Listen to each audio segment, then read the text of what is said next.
ঠাকুরের রাতুল চরণে শত সহস্র প্রণাম জানিয়ে শুরু করছি ঠাকুরের মুখনিসৃত অমৃতবাণী বেদবাণী প্রথম খণ্ড থেকে।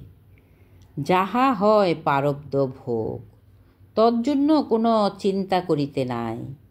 সততই সহিষ্ণু শক্তির আহরণ করিবে, সাধ্য অনুসারে কার্য করিয়া যাইবে। গোলমালের কোনো বন্ধনের কার্য করিবে না। অনর্থক উৎপাত টানিয়া নিমন্ত্রণ করিয়া আনিবে না। ধার করিতে অভ্যাস করিবে না। ধার করা বড় দোষ। কষ্টে শিষ্টে সহ্য করিয়া অঋণী থাকাই ভালো। পত্রাংশ 231। সত্যং পরম ধীমহি। সংসারের শুভ অশুভ রূপ নানাবিধ উৎপাত উপস্থিত হইয়া জীবগণকে মোহিত করে। এই মোহ নিবারণের জন্য সততই অকর্তা হইয়া প্রতিনিয়ত সহ্য করিতে চেষ্টা রাখিবে। সংসারের ভালো মন্দ স্ব ভাগ্য অনুসারে জুটিয়া থাকে। অতএব কাহারও কোনো দোষ নাই। কাহারও কোনো দোষ না দেখিয়া যথাসাধ্য শান্তিতে রাখার চেষ্টা করিতে হয়।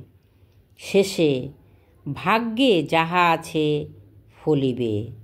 পত্রাংশ 232। প্রারব্ধ ভুঞ্জ মানানি গীতাধ্যান পরায়ণা।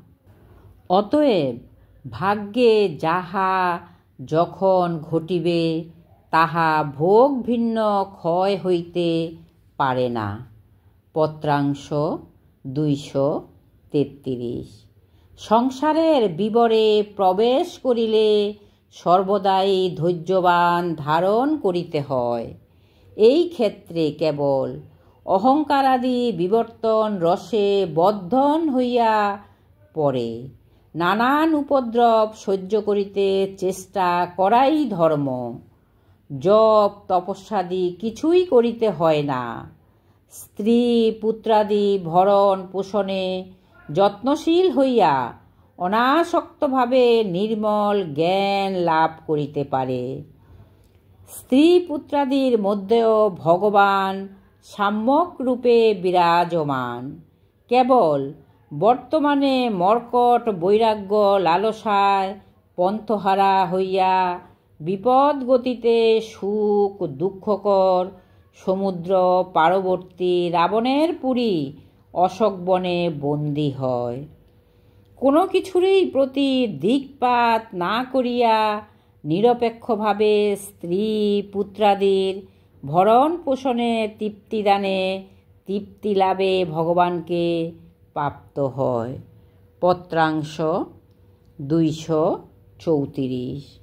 ভগবানের ভক্ত কখনো পতন হয় না, স্বভাবেই উদ্ধার সাধন করিয়া থাকে।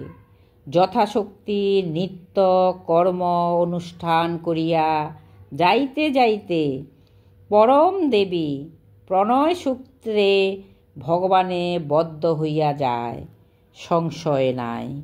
পত্রাংশ 235। সবাইকে জানাই রামময় প্রীতি ও শুভেচ্ছা। জয় রাম, জয় গোবিন্দ।